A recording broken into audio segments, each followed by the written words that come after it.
pas ça ce soir. Le message principal a déjà été donné. Il s'agit de ce témoignage, de cette rencontre avec Jésus. Si on est là, c'est grâce à l'Évangile. Qu'est-ce que l'Évangile ? C'est Dieu qui pardonne aux hommes de s'être égarés, d'être partis loin de lui, de s'être égarés comme des brebis qui suivent chacun leur propre chemin. Et cette conséquence de cette séparation et de ce choix s'appelle la perdition. Le fait de marcher loin du Seigneur et de ne pas choisir de marcher avec lui s'appelle le péché, tout simplement. Ce n'est pas simplement le fait de mentir, voler, porter des fausses accusations, envier, etc. Ce n'est pas ça. C'est la conséquence du péché. Le péché, c'est tout simplement de ne pas choisir de marcher avec le Seigneur. C'est exactement l'opposé de ce que nos baptisés ont fait aujourd'hui. Vous voyez, le choix de marcher avec Christ, c'est ce que la parole appelle la nouvelle vie, la vie éternelle, le salut. Alors nous étions séparés à cause de nos propres choix, à cause de notre rébellion. Et la bonne nouvelle, c'est-à-dire l'évangile, évangélion, en grec, ça veut dire bonne nouvelle. La bonne nouvelle, c'est que le prix de ce péché, nous ne pouvions pas le payer nous-mêmes. Le prix de ce péché, la conséquence du prix de ce péché, c'est la mort. Le fait de ne pas choisir de marcher avec Dieu, c'est la mort. Une mort qui est éternelle. Mais par amour, Dieu voulant sauver tout homme, a décidé dans sa providence d'envoyer le seul qui puisse payer le prix de nos péchés au prix de sa vie. Il fallait qu'un homme meure parce que c'est un homme qui a péché depuis Adam. Cet homme était l'homme Jésus. Seul lui, qui était parfait, sans reproche, sans péché, seul lui pouvait prétendre venir représenter le Père, nous représenter nous auprès du Père et payer le prix de l'humanité. C'est le salut que Jésus-Christ nous a apporté. Quand il est monté à la croix, il l'a fait par sa totale volonté. Il y avait la volonté de l'homme qui voulait fuir, qui disait « Père, si cette coupe passait loin de moi, qu'elle passe. » Et puis, il y avait la volonté de Dieu en lui. Il a choisi de faire la volonté du Père par amour pour nous. Il a choisi de monter à la croix pour nous donner cette nouvelle vie, pour nous réconcilier avec lui. Voilà le message de l'Évangile. Jésus parfait, sans péché, qui est venu mourir pour des pécheurs, qui allaient chacun sur leur propre voie. Il y a donc ce texte dans l'Ancien Testament qui m'a toujours fasciné, pour ceux qui me connaissent, vous voyez de quoi je parle, il s'agit d'Ésaïe au chapitre 53, qui nous parle du bras de l'Éternel, ce bras dont je parlais tout à l'heure à Samuel. Le bras droit de Dieu. C'est un thème qu'il y a dans toute la parole, le bras de Dieu, le bras puissant de Dieu. Eh bien, ce bras, c'est Christ, c'est notre salut. Et Ésaïe 53, verset 1 dit « Qui a reconnu le bras de l'Éternel et à qui a-t-il été révélé ?» Quand Jésus est venu, il était totalement humble, personne ne l'a reconnu. Très peu l'ont reconnu. Et même ses disciples eurent des doutes en le suivant.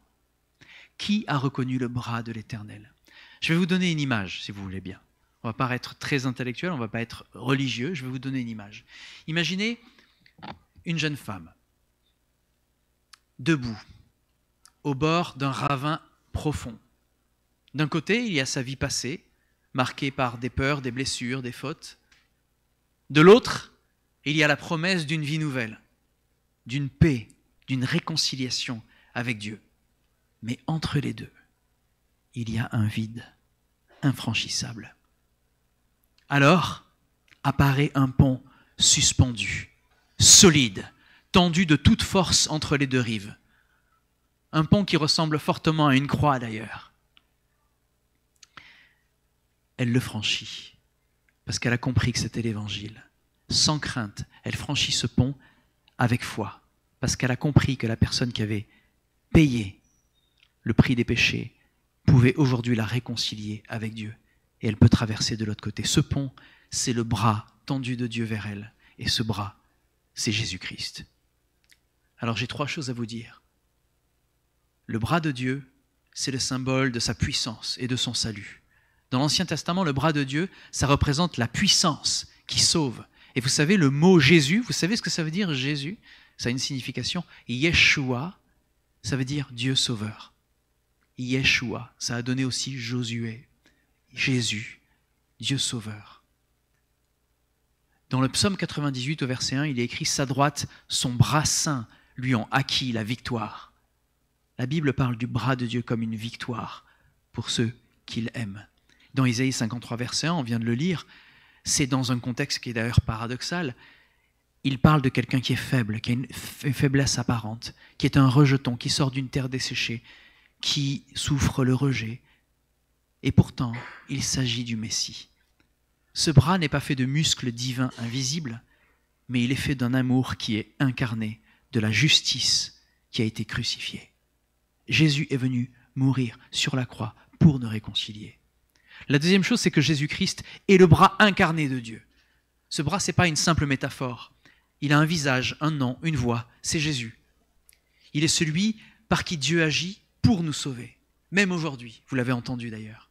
Il est la puissance de Dieu, la sagesse même de Dieu.